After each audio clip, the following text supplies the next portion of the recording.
Hey managers, I'm going to explain exactly today how the performance appraisal process for employees should work and what it's all about, and why managers everywhere, including you, should be implementing this into your people strategies. Plus, I'm going to give you a very simple but effective structure for running appraisals and performance appraisals, and I will explain also why I have a tennis racket in my hand. For a lot of people, they've had bad experiences of appraisals, or PDRs as some companies call them, performance development reviews.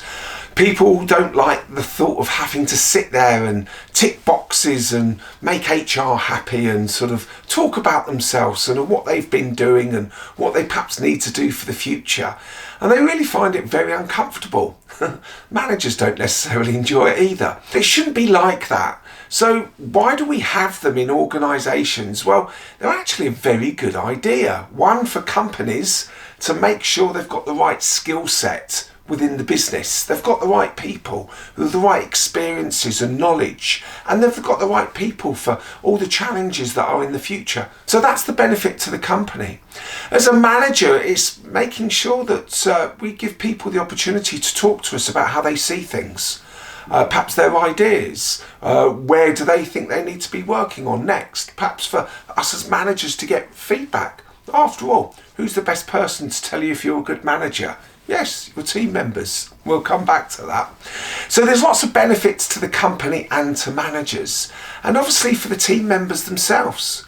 It's for them to make sure that how they're going to stay relevant and value for the rest of their working careers. How are they future-proofing themselves? Making sure their skills are up to date. So for the company, the manager and the team members, there's benefits all round.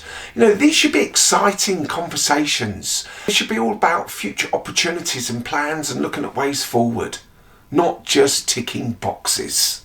Also, appraisals are not the opportunity as a manager just to give negative feedback on past performance. There should be no surprises. No chance to lecture people and start wagging your finger what you should be doing, and if I was you, that's going to get us nowhere. If there has been poor performance during the year, it should have already been discussed. It's certainly not an exercise just to keep HR happy and ticking boxes. If you're doing it for that, you're totally wasting your time, their time, and everyone's time. Just be human and have human conversations. So what should appraisals be about? We've discussed what they shouldn't be about, so what should they be about? Well, they should be a summary of what's happened in the last year or 6 months or however long a period of time that we're looking back on. We should be doing quarterly reviews or even monthly reviews and one-to-one coaching all year round. Yeah, just doing it once a year is a waste of time. It's an opportunity to review of what's gone well, and it's an opportunity to plan for the future. Where do we need to go with this? And also to give and receive feedback on a whole host of subjects and topics. It's about having conversations, inspiring people, motivating people, getting them to think differently, getting them to challenge themselves. So here comes the tennis racket. You wouldn't coach or give feedback to a tennis player once a year, should you? So why are we doing it with our people? It should be on a very regular basis. And the appraisal, or PDR, whichever way you want to call it, is just a review of the whole process that's gone before us and a plan for the future. The appraisals are not a once a year activity, as I've said. They should be all year round activity. And I'm happy for you to change the word appraisal to all year round coaching. It'll make such a difference. And you'll become a better manager. You'd understand your people better. You'd have more trust, have better conversations. You'd understand how they see what they do and how they see you and the business in their future. You wouldn't coach a tennis player once a year. I hope that sticks in your mind. So when you are managing people, you're giving feedback constantly. There's a little bit of side issue and a bit of fun. Ever had a relationship go wrong? Lots of hands going up. Yeah, tell me about it. Why? Keep it clean. But I dare say most relationships go wrong because of a lack of communication.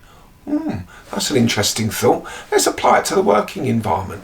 So if you have a working relationship that goes wrong, what often is the case? It's because of poor communication between the manager and the team members.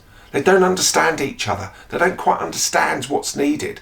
So ongoing appraisals and one-to-ones and coaching will resolve that. It improves communication. It's the same as external relationships in our lives. If you want a better relationship with people, shouldn't you know what they think of you? Shouldn't you communicate on a more regular basis? So I'm not saying that we're going to sit down at home over dinner and do appraisals with each other, but it may actually help us as managers to have better communication outside of work as well as inside of work if we develop this and take this concept on a bit better. Because after all, who's the best person to tell you if you're a good partner? Who's the best person to tell you if you're a good manager? Your team members. Perhaps we need to do a little bit more feedback both ways. So every organisation will have a slightly different documentation. Most of it's online, it's all digitally done, and yeah, we fill out bits of the document and then we send it to our team members and they fill out bits of a document. But it's more about the conversations, as I said. It's not about the documentation. We can change that as we go along. So keep it simple. Some organisations, yes, do have very in-depth processes that can put us off a bit. But actually, when you break them all down, they actually fit this structure that I'm going to talk about. And it is very simple. And this is what we need to be thinking about. We need to think about a piece of paper. One side is, okay, what has happened in the past? And we need to discuss it. And then once we've done that, we then need to discuss the future. That is a very simple appraisal PDR process. Yeah, just have the conversations. Don't overcomplicate things. It's about the conversations. Be human. So let's do the first bit. What has happened? Let's review what's happened. Achievements, targets. What have they enjoyed? What have they not enjoyed? And there again, if the documentation doesn't have all these questions, doesn't stop you asking them. And I'm sure there's lots of other questions you'd like to ask people. What have they learnt over the last 6 months or the last year? What new experiences have they taken on? What new responsibilities have they been given and stepped up towards? Have they achieved their targets and their goals? What has been in their control and what has been out of their control? And we need to discuss this. Perhaps you have to measure people against the organisation's values or competencies. Make sure they've got all the information up front so they can come and you can ask them questions so they can give you examples of how they feel that they've performed. Perhaps feedback from clients or other parts of the organisation. These are all things that we need to discuss. But my favourite one is, as always, what have they learned? What's gone well? And what can they do now that they couldn't do perhaps 6 months or 12 months ago? I think these are really important questions to get people to realise they have developed and grown over the period that we're discussing. So review what's happened and have some really good conversations. Get your people to prepare prior to the review of what they've done and what they haven't done. Don't do all the talking. Have some great questions to ask them. Build awareness and responsibility and what they've done. Perhaps going back to our tennis players. We would always expect a professional tennis player to have good self-awareness of what their capabilities are. So should our team members. So challenge them, get them thinking. So we've looked at the review of what has happened. Let's now plan for the future. There may be other areas you want to look at, and these are just an example. What will their job look like in the next 6 months, next 12 months, and the future? What will the business look like? What will the market look like? Have some conversations and get people thinking. What's their contribution going to be? What new skills do they need to develop? What learning, what training do they need to take on? Perhaps do they need to be pushed outside their comfort zone and go and experience new opportunities? Perhaps is it a time to give them some new responsibilities and you as a manager need to think, yeah, I need to be delegating better. Time to set some new objectives and new targets.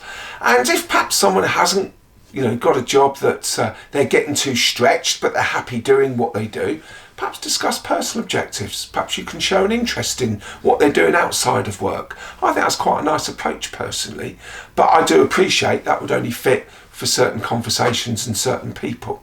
What are their aspirations? How do they see their future? What areas do they want to get involved in? It shouldn't be a surprise to you that during the year somebody comes to you and decides to resign. you know, you should already be thinking about this and succession planning and thinking, yeah, who perhaps potentially is at risk? Who is going to be looking for promotion and advancement, and perhaps as a business we can't do it. So this is really important information that you need as a manager as well. And not just discussing what they want to achieve, but what you and your team need to achieve, and will they be able to be a part of that? Now, a lot of companies and HR get sort of a lot of blame for the quality of appraisals and PDR documentation, but it's very, very difficult to do one form to cover so many different jobs in an organisation. So as a manager, it's your responsibility for being a little bit more creative with this all. So it's great to see that you're still with us on the video, and because of that I'd like to offer you a free download that's in the link box below, and it's all about managing your personal development. Now this may be very good for you as a manager and also for your team members on how they can future-proof themselves. So we've looked at our very simple structure, which is what has happened and then planning for the future, plus all the feedback and things. So perhaps it's time for you to get some feedback. We had a little bit of fun with regards to discussing, should we be doing appraisals on ourselves with our partners. Appraisals should be two-way in terms of feedback, and as I said, there shouldn't be any unexpected surprises, but there is a good time for you to reconfirm certain feedback that you've discussed in the future, or perhaps things you've been thinking about they've been doing particularly well. The negative stuff, we should have already dealt with it. Okay, but I think as a manager it's really important they know what they think of you as a manager. Plus also I think you need to know what they think of their job, their career, their business. And if you're trying to motivate people, you need to know the answer to these 4 questions. What they think of you as the manager, their job, their career, their business. Now, if you just suddenly, you know, finish this video and say to your people, what do you think of me as your manager? Well, then I'll go, have you been watching a video or been on a management course? So you've got to perhaps ask them some slightly different questions. Do you feel I give you enough information? Yeah. Do you feel I give you enough feedback and support? Do you feel we work well as a team? Then after a while, you can actually build up that relationship and say to people, so what do you think of me as your manager? And if you build up the right relationships with people, they will be honest with you. You can then do something about it. And that is, I think, a really important aspect of appraisals and PDRs, is that opportunity for you to receive some feedback. So we've looked at doing the appraisal, we've looked at looking at what's happened in the past and planning for the future, plus the last thing was the feedback. So what next? Where are we going with all of this? And you've got to have in your mind about succession planning, but you need to keep that relationships going with your people and making sure that we are communicating well. So what are you going to do with this appraisal? Are you just going to file it away in your computer and look at it again next year? If so, what a waste of time. But I hope you're going to have reviews on a more regular basis, not once a year, not just twice a year, maybe quarterly, perhaps once every 2 months or monthly, depending where your team are in terms of their experience and where they are in their careers. And how are you going to review these objectives? There again, if you're waiting to do them in 12 months' time, what a waste of time. This is time for you to step up as a manager and really do a good job of this. The last thing I'd like you to consider, would you like to have you as your manager? Would you like to have a review with you? Are you good at conversations? Having proper discussions about the things that really matter. Plus also, do you really now hopefully believe that we shouldn't be coaching a tennis player once a year? We should be doing it on a regular basis along with our team members. So thank you for watching. You may like to watch 2 other videos that I feel that you're going to find really interesting. One is actually conducting and running the appraisal and how you're going to do that in a lot more detail.